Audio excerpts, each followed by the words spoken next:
रोहित पवारच्या जर जीविताला धोका असेल तर त्यांनी सुद्धा मागणी केली पाहिजे.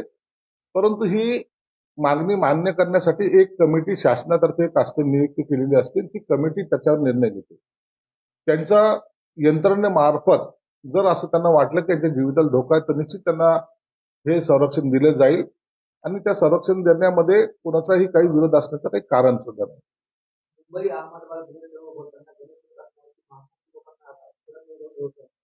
गणेश नाईक हा कोणत्या नेमकं काय चाललंय त्याचं ना तेच कळत नाही. कोणत्या खात्याचे मंत्री आहेत हे माहित नाहीत. खात्यासंदर्भात एखादं चांगलं विधान त्यांच्याकडून कधी ऐकलेलं नाही. कधी ते मुंबईवर बोलतात, कधी ठाण्यावर बोलतात, कधी आणखीन काही भ्रष्टाचारावर बोलतात. आता ते गुजरातवर बोलायला लागले. एक दिवस हे गणेश नाईक ह्या भाजप सरकारला अडचण जरूर आणेल.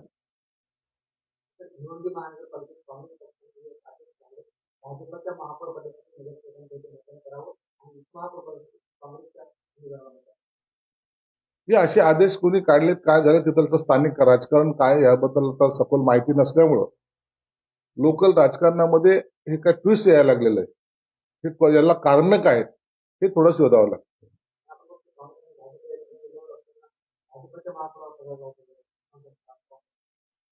आता कोण कुणाशी युती करेल याचा आता सध्याच्या राजकारणामध्ये काही नियम राहिलेला नाही.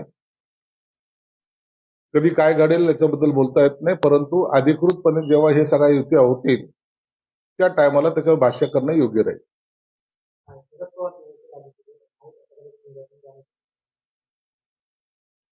पवार साहेब आता राज्यसभेवर जाण्यासाठी त्यांच्याकडे असलेलं संख्याबळ, त्यांना काँग्रेसने किंवा उभाठाने दिला जर पाठिंबा असेल तर निश्चित ते राज्यसभेवर जातील. आता त्यांनी जावं की न जावं हा त्यांच्या पक्षाचा अंतर्गत प्रश्न आहे. म्हणून त्याच्यावर आम्ही भाष्य करणं हे योग्य नाही.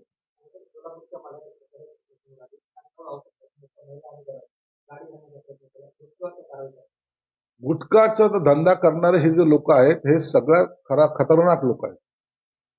हे खऱ्या अर्थानं गुंडेगिरी सांभाळतात, पोसतात आणि हे 2 नंबरचे धंदे करण्यावाले हे माफिया आहेत ऍक्च्युअली. आणि असे लोक कुणाच्याही जीवाची पर्वा करत नाही. वाळू माफिया तसेच आहेत आणि हे ड्रग्स माफिया तसेच आहेत. म्हणून आता यांच्यावर मोक्कासारखीच कारवाई आता प्रत्येक वेळेला ही सरकारने केली पाहिजे.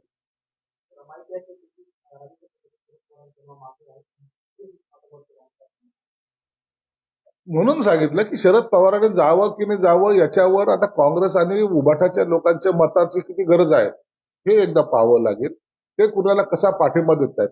आता उभाठा जर स्वतःच उमेदवार उभं करत असेल तर त्यांच्याकडे असलेलं संख्याबळ, त्यांना काही आवश्यकता आहे की नाही, हे सगळी वजाबाकी बेरीज जोपर्यंत परिपूर्ण होत नाही तोपर्यंत उमेदवार कोण असणार आहे याबद्दलची थोडी शंका उपस्थित होती.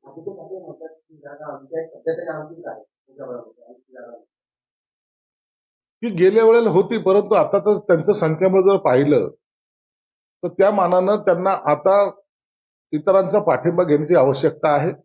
आणि जर त्यांनी घेतला नाही तर ते स्वबळावर त्याची जागा येण्याची शक्यता कमी आहे.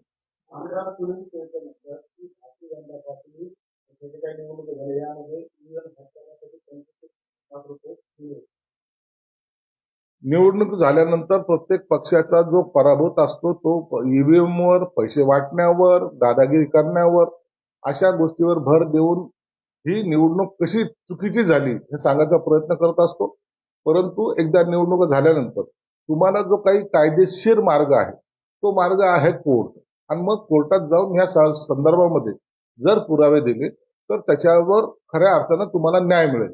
फक्त बोलणे आणि नंतर काही काळानंतर गप बसणे हा जो प्रॅक्टिसचा भाग झालेला आहे त्याला जास्त महत्व आता राजकारणामध्ये उरलेलं नाही.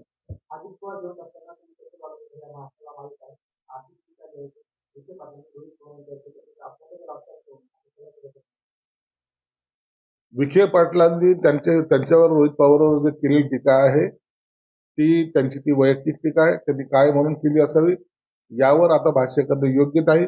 परंतु अजितदादा गेल्याचं दुःख बाजूला सारून एकमेकावर टीका करणं हे योग्य नाही.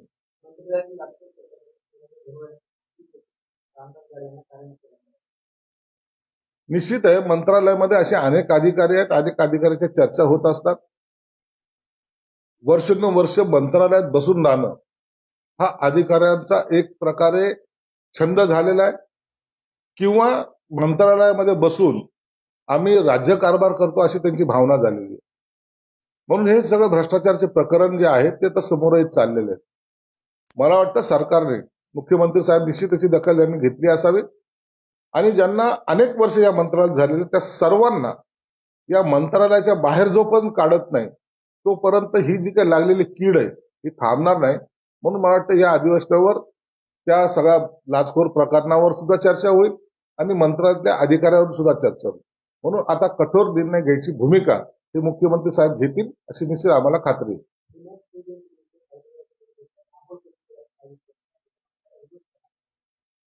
असं व्याख्यान करायला कुणाला विरोध करणं हे योग्य नाही. शिवाजी महाराजांवर जर कोणी कोणताही वक्ता जर बोलत असेल तर कोणत्या पक्षाचा पार्टीचा हे न पाहता किंवा कोणत्या जातीचं हे न पाहता जर तो शिवचरित्रावर किंवा तो बाबासाहेब आंबेडकरांवर, महात्मा फुलेंवर, कोणत्याही महापुरुषावर जर व्याख्यान देत असेल तर त्याचं स्वागत केलं पाहिजे.